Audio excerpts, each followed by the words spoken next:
ବର୍ଷା को ଛାଡ଼ି ଜାଗୃତିଙ୍କୁ ବିବାହ କରି ଏବେ ପସ୍ତାଉଛନ୍ତି ଅନୁଭବ ମହାନ୍ତି। ଅନୁଭବ ମହାନ୍ତି ହେଉଛନ୍ତି କଲବଲ। ଦର୍ଶକ ବନ୍ଧୁ, ଜାଗୃତି ଶୁକ୍ଲାଙ୍କୁ ବିବାହ କରିବା ପରେ ଅନୁଭବ ମହାନ୍ତି ଭାବିଥିଲେ ଜାଗୃତିଙ୍କ ସହିତ ସୁଖର ସଂସାର କରିବେ, କିନ୍ତୁ ବର୍ଷା ପ୍ରିୟଦର୍ଶିନୀଙ୍କୁ ଛାଡ଼ପତ୍ର ଦେଇ ଜାଗୃତି ଶୁକ୍ଲାଙ୍କୁ ବିବାହ କରିବା ପରେ ଏବେ ପସ୍ତାଉଛନ୍ତି ଅନୁଭବ ମହାନ୍ତି, ଯାହାକୁ ନେଇ ଅନୁଭବ ମହାନ୍ତିଙ୍କ ଆଖିରୁ ହଜିଗଲାଣି ନିଦ। ଦର୍ଶକ ବନ୍ଧୁ, ଅନୁଭବ ମହାନ୍ତିଙ୍କୁ ଏଭଳି ଏକ ଝଟକା ଲାଗିବ ତାହା ଅନୁଭବ ମହାନ୍ତି କେବେ ବି ସୁଦ୍ଧା ସ୍ୱପ୍ନରେ ଭାବି ନଥିଲେ। ହଁ ଆଜ୍ଞା, ପୁଣି ଥରେ ପୂର୍ବ କଷ୍ଟ ଯନ୍ତ୍ରଣା ଅନୁଭବଙ୍କ ଜୀବନକୁ ଫେରି ଆସିଛି।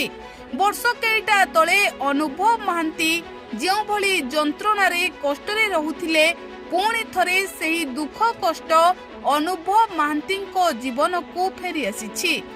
ଜାଗୃତି ଶୁକ୍ଲାଙ୍କ ହାତ ଧରିବା ପରେ ଅନୁଭବ ମହାନ୍ତିଙ୍କ ଜୀବନ ବଦଳି ଯାଇଥିଲା। ଜାଗୃତି ଶୁକ୍ଲା ଅନୁଭବ ମହାନ୍ତିଙ୍କ ଜୀବନକୁ ସବୁ ଖୁସି ଫେରାଇ ଆଣିଥିଲେ, କିନ୍ତୁ ଦର୍ଶକ ବନ୍ଧୁ ଏବେ ପସ୍ତାଉଛନ୍ତି ଅନୁଭବ ମହାନ୍ତି।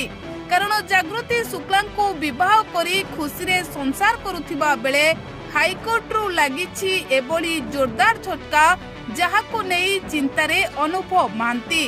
ପୁଣି ଥରେ ଅନୁଭବ ମହାନ୍ତିଙ୍କୁ ଦୌଡ଼ିବାକୁ ପଡ଼ିବ କୋର୍ଟକୁ, କାରଣ ମାନସିକ ନିର୍ଯାତନା ଓ ଯୌତୁକ ନିର୍ଯାତନା ନେଇ ବର୍ଷା ଯେଉଁ ଅଭିଯୋଗ ଦେଇଥିଲେ, ସେହି ଅଭିଯୋଗକୁ ନେଇ ହାଇକୋର୍ଟରୁ ଲାଗିଛି ଅନୁଭବ ମହାନ୍ତିଙ୍କୁ ଜୋରଦାର ଝଟକା। ଆଉ ଲୋକେ କହୁଛନ୍ତି ଅନୁଭବ ମହାନ୍ତି ଏବେ କହୁଥିବେ କି ଏହି ସବୁ ଅଡୁଆରୁ ମୁକ୍ତ ହୋଇ ଜାଗୃତିଙ୍କୁ ବିବାହ କରିଥିଲେ ବୈବାହିକ ଜୀବନ ଆହୁରି ଖୁସିରେ କଟିଥାନ୍ତା। କିନ୍ତୁ ଯେଉଁଭଳି ଝଟକା ଲାଗିଛି ଏବେ ହାଇକୋର୍ଟରୁ, ଏହାକୁ ନେଇ ଜାଗୃତି ମଧ୍ୟ ଅନୁଭବଙ୍କ ପାଇଁ ମନ ଦୁଃଖ କରୁଥିବେ।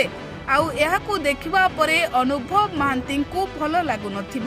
ତେବେ ଦର୍ଶକ ବନ୍ଧୁ, ଏଭଳି ଅନେକ ଚର୍ଚ୍ଚା ଏବେ ଲୋକେ କରୁଛନ୍ତି।